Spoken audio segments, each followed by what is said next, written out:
అధికారం అనేటటువంటిది శాశ్వతం కాదు. అప్పట్లో జగన్మోహన్ రెడ్డి గారు కూడా 2019లో అధికారంలోకి వచ్చినప్పుడు నేను 20-25 సంవత్సరాలు అధికారంలో ఉంటానని అనుకున్నారు. ఇప్పుడు చంద్రబాబు నాయుడు, లోకేష్ బాబు కూడా ఈరోజు మేము అధికారంలో 20 సంవత్సరాలు అనుకుంటా ఉన్నారు. కానీ అధికారం అనేటటువంటిది ఎవరిని అట్టు పెట్టుకొని ఉండదు.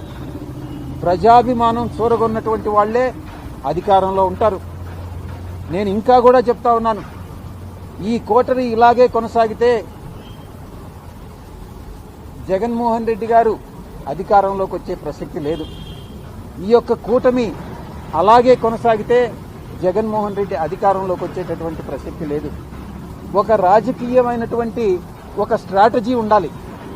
ఆ స్ట్రాటజీ ఏందనంటే కూటమిని విడగొట్టగలిగినప్పుడే జగన్మోహన్ రెడ్డి గారు తిరిగి అధికారంలోకి వచ్చేటటువంటి అవకాశం ఉంటుంది.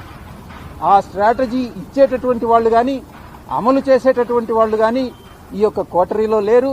జగన్మోహన్ రెడ్డి గారి చుట్టూ ఉన్నటువంటి వాళ్ళందరూ కూడా ఆయన్ని మిస్గైడ్ చేస్తా ఉన్నారన్నటువంటి విషయం నేను తెలియజేస్తా ఉన్నా.